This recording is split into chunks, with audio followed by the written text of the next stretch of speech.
My rotten, red-headed older brother.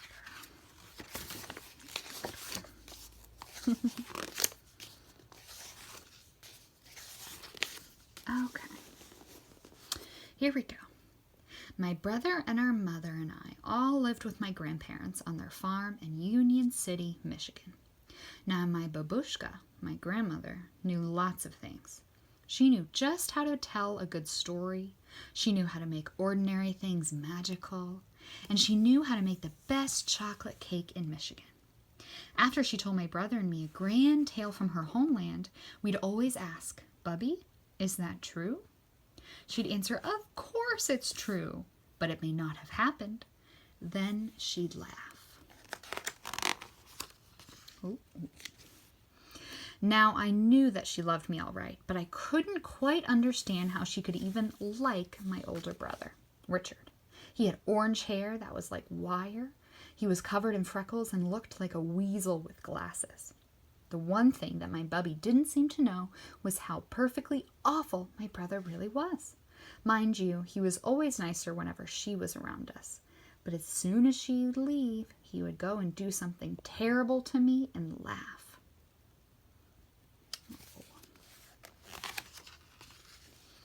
There were so many things that I couldn't stand about him, but the worst was that he was always telling me he could do just about everything better than I. "Bet I can pick more blackberries than you can," he jeered at me one day. "No, you can't. Can so. Can not. Can," he whispered. "Not," I said louder. "Can," he whispered so low that I could hardly hear him. "Not," I screamed back. Oh, wow, look at all the animals. So many gallinas. We both picked berries for most of the afternoon. Well, he upped and did it. He not only picked more berries than I, he set a record that wasn't even challenged for the next 10 years. "You make me sick, Richard Barber," I yelled at him. Then he smiled that smile that only a rotten, red-headed older brother could smile. I guess I would have to face it. He could run the fastest, climb the highest, throw the furthest, sit the longest, get the dirtiest, burp the loudest, and spit the furthest. He had no equal, certainly not me. "And I'm 4 years older than you. Always have been and always will be," he sneered. There had to be something I could do that he couldn't. Then an inspired thought comforted me like a fresh breeze on a hot summer day. "Oh, Richie," I cooed as I stood next to the rhubarb bushes. "Do you like rhubarb?" "No way," he said. "It's the sourest stuff on the planet."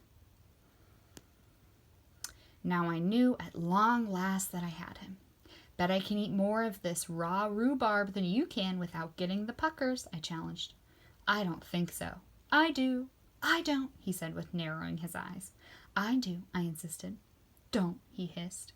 "Do," I said furiously as I grabbed the first stalk and started chewing it, almost down to the leaf. When I couldn't get one more sour bite into my mouth, he was still eating with relish. "I thought you said you didn't like rhubarb," I said through pursed lips. "I don't like it. I love it," he announced as he popped the last stalk into his mouth. I was so mad I couldn't even feel how my belly was starting to ache. "I can't stand you, Richard Barber. I double dog can't stand you," I screamed as I went into the house to be consoled by my grandmother. "Yeah, and I'm 4 years older than you too, you little twerp. Always have been and always will be," he called after me.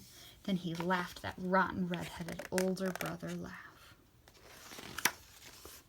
Ooh. That night at dinner, I could hardly eat. "Have you been eating angry apples again, child?" Bubby would ask me as she sliced a huge wedge of rhubarb pie.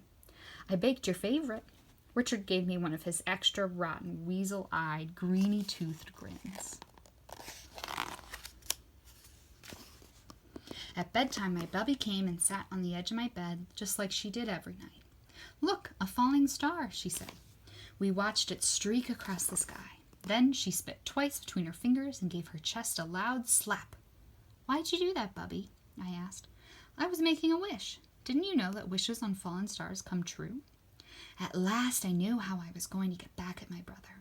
For the longest time I watched the dark sky until I saw a star shoot across the night.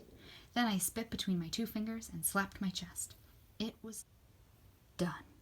My wish was to do something, anything, better than my brother. I'd show him. Ooh.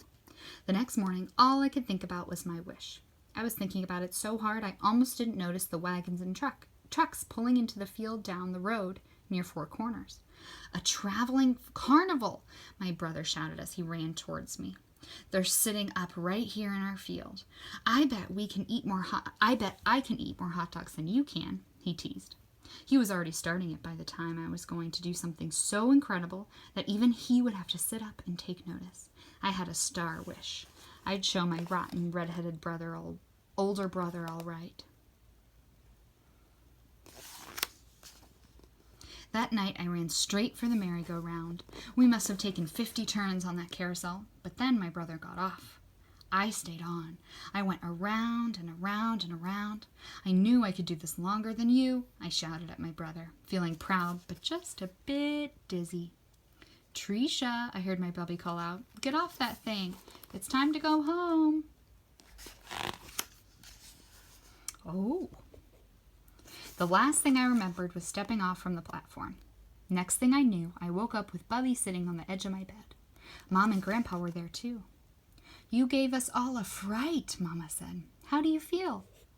What happened? I asked. You fell, my rotten red-headed older brother announced with the biggest grin on his face. I don't know what we would have done, my Bubby said softly. Your brother carried you all the way home, and then he had to run and get Dr. Lee. You had to have stitches. I watched it all, he said excitedly. You fell off the merry-go-round right into some pop bottles, my Gramps added. You even passed out, my brother chirped. Looks like you finally did something special. It was from that exact moment that our relationship changed somehow. Thanks, Richie, I said to him. What's a big brother for, anyways? He said, blushing. That night we were all out in the yard. On hot Michigan nights, it was my family's custom to sleep outside where it was cool. Look at those stars, Bubby said quietly. Wishes are funny, aren't they? I said. Sometimes they come true differently than you think they will. That's why you have to be very careful what you wish for. It just may come true, Bubby said. Then she squeezed both of our hands. Hang on to the grass, she whispered. Why, Bub? My brother asked. Because if we don't, we might float up to the stars. Then she leaned over and kissed us both 3 times. I kiss your eyes, and I hold both of your hearts in my good keeping. And this night, I am thankful I walk this earth with both of you. Then we all lay in our blankets in the gentle summer night. I'll always be 4 years older than you, though, my brother whispered softly. Then he smiled. All of us held one another's hands, and then we drifted off to sleep. Oh, so nice. Okay, I want to go back to the front because I believe these are the pictures of the author. So I think this is the author. It says Richie, Mom, and me. Richie, her rotten, red-headed older brother. The author and her mom. There she is with her rotten, red-headed older brother. Here they are. Wow, these photos are old. This is in 1951. Wow. 1951. This was before my mom was born, you guys. So you guys weren't even thinking about being born yet. And your parents were probably not even born yet. Wow. 1948 on the farm. Okay, they're a little older. Richie and me, 1954. On the farm. Very cool. Thanks for reading with me. I hope you enjoyed it. I love that author, and I love that story too, because I don't know about you guys, but I know that I can get a bit annoyed at my brothers sometimes, and my sister too. So I hope this gives you a good reason to think about why you love your siblings, even if they might annoy you just a little bit. Okay. Happy Friday. It's the weekend. I hope you have a great weekend. Bye, guys.